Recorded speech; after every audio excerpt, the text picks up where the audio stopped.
warning. The documentary you are about to see will forever change the way you perceive reality. If you are still in the beginning stages of waking up, these concepts may be frightening to you. Be prepared, the fourth wall is about to be broken. This is seriously some next level shit.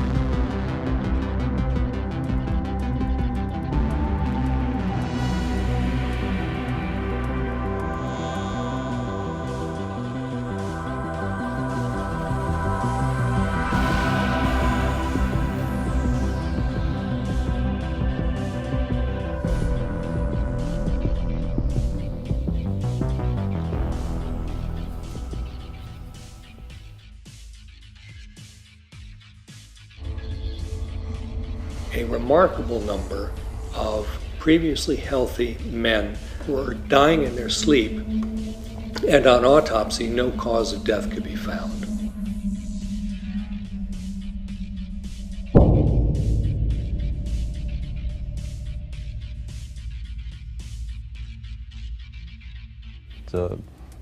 There was so much emotional energy in the reports of people who claimed to be abducted that it couldn't possibly be some psychological aberration, that it had to be true. He believed his patients. I do not believe his patients. Many of these stories are about waking up from a deep sleep and finding your bed surrounded by 3 or 4 short, dour, gray, and sexually obsessed beings. Yeah. When I was a child, I was fascinated by telepathy in science fiction. In fact, I tried really hard to read other people's minds, to project my thoughts into other people's heads. And I came to the conclusion that maybe telepaths do walk the surface of the earth, but I wasn't one of them. Now I'm a physicist, and I realized that with all the electromagnetic probes that we have of the human brain, we can actually see thoughts ricocheting across the brain itself. We can see the thinking, living brain as it thinks, and we can create computer simulations of. Sleep paralysis is a state between being awake and asleep. Your eyes are open, but your brain is still dreaming. You try to move, scream, breathe, but you can't. This puts you in a heightened state of fear and vulnerability. An electric sensation overwhelms you. Your brain continues to dream, rendering your horrible subconscious in the real world. The more scared you are, the worse it all gets. Our knowledge of this dates back to the 13th century. People reported seeing an older woman in their bedrooms at night. In Old English, this was called mare. It's where the word nightmare comes from. There are records of this phenomenon across all cultures. All over the world, people are confronted by shadow men. They speak in tongues. Their mere presence violates you. You can sense that they are malevolent, demonic. It happens every night. I can feel. I sincerely thought I was gonna die. Divine encounters, alien abductions. Monsters are real if you can feel their weight on your chest. Why does this happen to 8% of us? Unfortunately, no science can adequately explain it. The prevailing theory is an overlap between REM sleep and waking up when the neural functions that regulate sleep are out of balance. The blame can be narcolepsy, migraines, anxiety, sleep apnea, depression, ADHD, insomnia. In other words, it could be anything. But it's a serious issue. It kills people every year. Look it up. Sudden, unexpected, nocturnal deaths.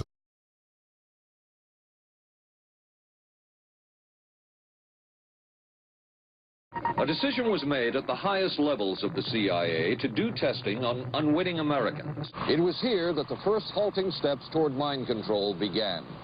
I guess I was sort of in a state of fear where I didn't want to turn around and look. A very friendly, welcoming feeling at one instance.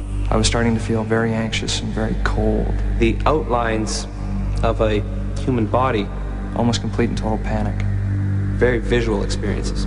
One of the first ones. Here at Laurentian University in Sudbury, Ontario, a team is investigating certain common perceptions of the inner mind. So we'll be taking a baseline recording first. Right now, they're looking at the electromagnetic brain patterns seen in people having the near-death experience. Going to compare that. The research is led by Dr. Michael Persinger. Basically, at any given time, all experience is due to those portions of the brain that are most metabolically active. If we can simulate that by applying complex, meaningful magnetic fields to the brain, we can also induce those experiences. This experiment is testing the idea that mystical perceptions and paranormal experiences can be turned on at will, not by hypnosis or shamanic drumming, but by a scientist, stimulating nerve activity in the brain. Headphones on. Just keep them in place so they don't split off. Okay. These machines aren't on. The volunteer sits blindfolded in a soundproof chamber. This sensory deprivation allows the mind to focus on electromagnetic patterns transmitted across the brain through this modified crash helmet. If you feel anything change with the electrodes. They're able to simulate the exact brain patterns that occur in near-death experiences. Is that comfortable? Yeah.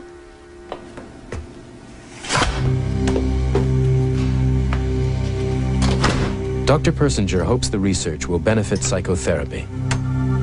We tried to evoke the fragments that compose the near-death experience and other mystical experiences, such as detachment, feelings of moving through a tunnel, hearing voices, the sense of a presence, usually on the left side. Our major thrust is ultimately to apply this to dealing with things such as psychological depression.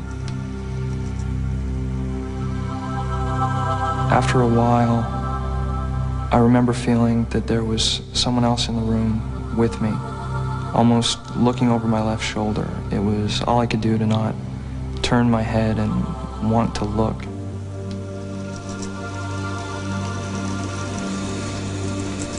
If you stimulate the deep portions of the temporal lobe, so you can get very, very vivid imagery, and the emotional commitment or the emotional sensation that something is profound, real, cosmically real, and personally significant.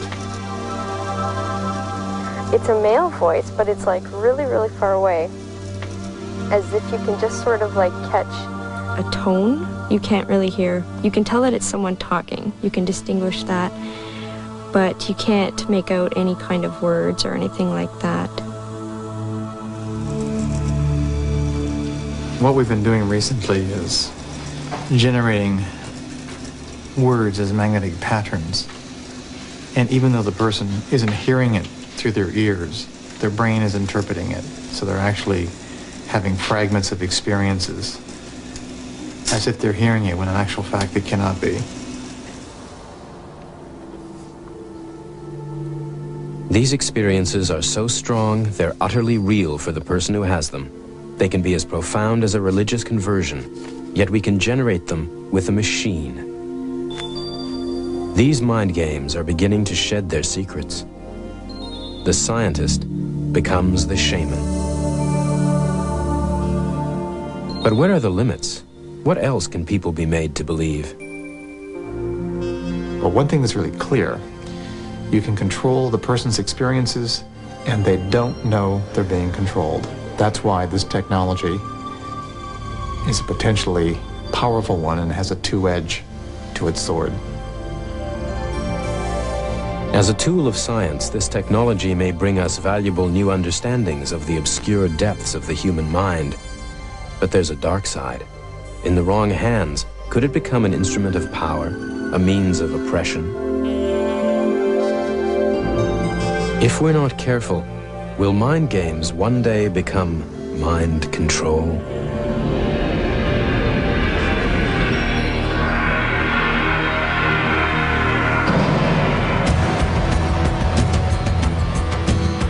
Next on TLC, how many ways could there be to send the dearly departed to the great beyond?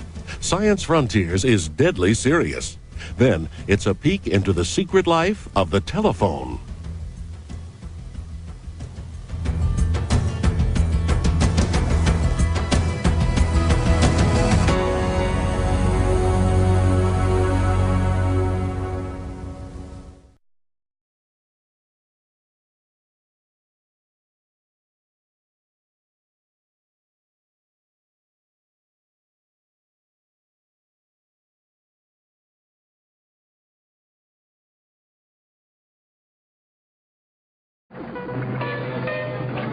the decision was made to do testing on unwitting victims. It was decided they should be on the fringes of society because they were most vulnerable.